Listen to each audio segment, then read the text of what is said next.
Hey everybody, welcome to another Mancoll Minute. Hope you've had a great week and your summer's wrapping up well.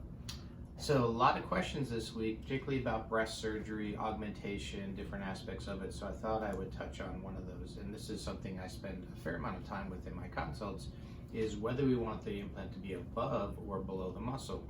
Just from a technical perspective, when we're above the muscle, we call that subglandular or prepec. If we're below the muscle, we call it submuscular, or some people call it subpectoral, but it basically refers to the plane in which we place the implant. Now, if you look back historically about breast implants from the early 60s, implants have been above and below, and there's lots of articles saying how great each one of them are, and some of those were greatness based on the type of implant you used. So I'll give you a quick little thing about my history of breast augmentation, and then in my lifetime as a plastic surgeon, when I came out of residency, when there really was a lot of restrictions on using silicone, we were using saline. So as a rule, we put all the implants below the muscle, and keep in mind that's partial muscle coverage. If this is the implant, here's the pec. You can see not all of it's covered. What the rationale was, that extra layer of tissue kind of hid the rippling and the rigidness and the firmness, because that's one of the characteristics that I think makes saline implants not as good as silicone in lots of patients, particularly really thin women.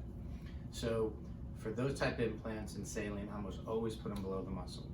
Since I do primarily silicone implants, because one, I think they're a better device, I think they're more natural, happy to put in saline, but I think the silicone are better, I really kind of pick the patient's desire. But what I mean by that is, depending on the look they're looking for, there's a lot of women that like that really sharp edge. It's a little bit more augmented looking, it's really very pretty, but it's hard to achieve sometimes if you've got a thick pec muscle. I'm more likely to go above the muscle.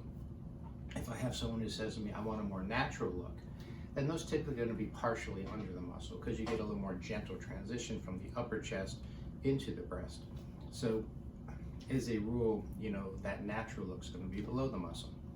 I think if you have someone who is very, very thin, you have to be careful going above the muscle. There's a rule of thumb is if you can pinch about 2 centimeters of tissue, maybe 3, you're not going to have much of an issue with rippling. But for a lot of the augmentation patients I see, they don't have even close to that. And so I just warn them that, hey, you might see a little more rippling if we're above the muscle, particularly when you lean forward, particularly on the bottom. And so going below the muscle might offer some advantages.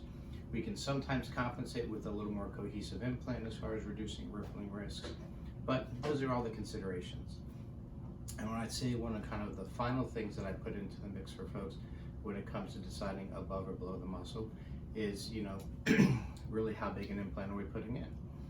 Obviously, if I have a thin woman who wants this look, but they want a really big breast, I do worry a little bit more about being above the muscle with respect to the rippling issues and seeing the edge of it. And I guess it'd be one more category I throw in. If I've got the super athlete, the CrossFitter, the people that do fitness competitions or bodybuilding competitions, as a rule, those folks tend to go above the muscle, because you need that pec definition or that pec strength. And again, when you go below the muscle, we release the pec a little bit, so it kind of fits that lifestyle. So those are all the questions and things we figure out. That's where pictures, in my opinion, come in so handy to see really the look people are looking for, not just what size they want based on a cut. So hopefully that helps differentiate above or below that conversation. I'm sure there's a few more factors that might come up along the way, but that covers most of that topic. Hope you have a great weekend. See you soon.